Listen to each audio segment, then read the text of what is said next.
Sebelum kita nak memulakan perbahasan tentang tajuk kita ini, kita berharap suara kita ini pada malam ini sampailah ke pihak-pihak tertentu di luar sana.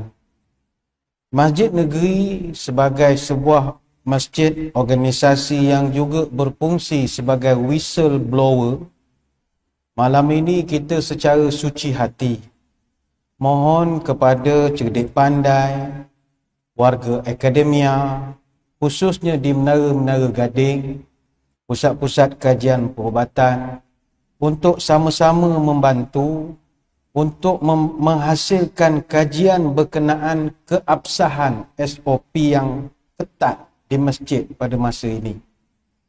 Antara yang masih lagi kita laksanakan adalah larangan penggunaan kolah masjid, larangan merapatkan soft, dan larangan menggolek tabung derbung. Sebenarnya nurani kita bukan di pihak masjid, saya ingat jemaah pun sama, nurani kita menjerit-jerit. Apatah lagi ketika kita melihat seakan-akan masjid kini di double standardkan dengan pelaksanaan SOP yang agak mesra dan ceria, khususnya di tempat lain. Di restoran, pasar malam, gelanggang futsal, dalam kapal terbang, hari penamaan calon. Tapi bila masjid, itu alasan klise yang digunakan, oh kita tidak mahu mewujudkan kluster masjid. Kita tidak menentang SOP, tidak. Tapi kita harap suara kita ni sampai kepada orang-orang cerdik pandai di luar sana, terutamanya orang-orang di universiti.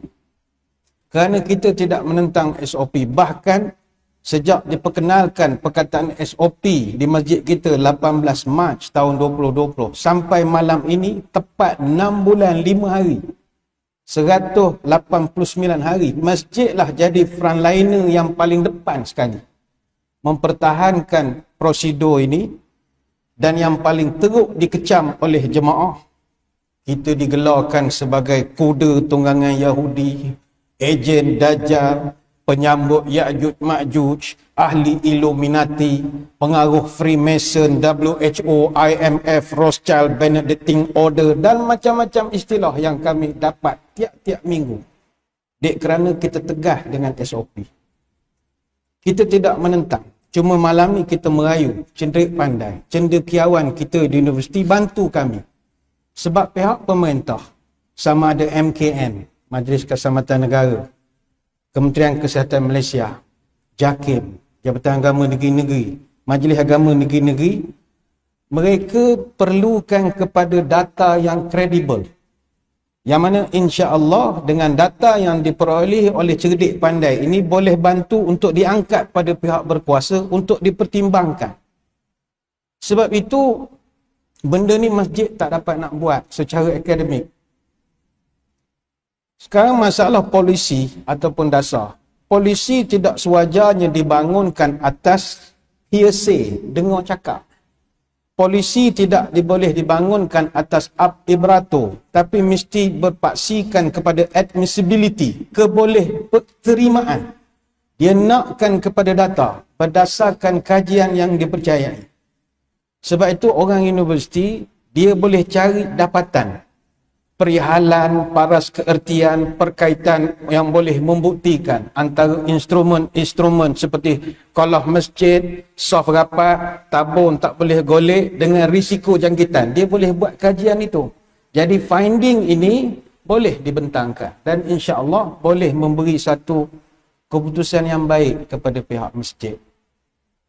Cuma ialah masih ada di luar sana orang yang tetap berkeras. Masjid mesti mengetatkan langkah-langkah SOP di masjid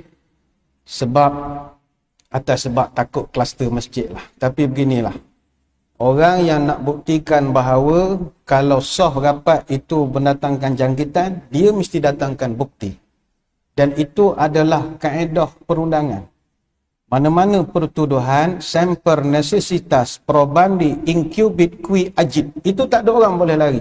The necessity of proof always with the person who lay charges. Orang yang kata soh rapat jangkit, awak kena tunjukkan bukti. Orang yang kata guna air dalam kolah masjid boleh berjangkit, tunjukkan bukti. Bukan hearsay.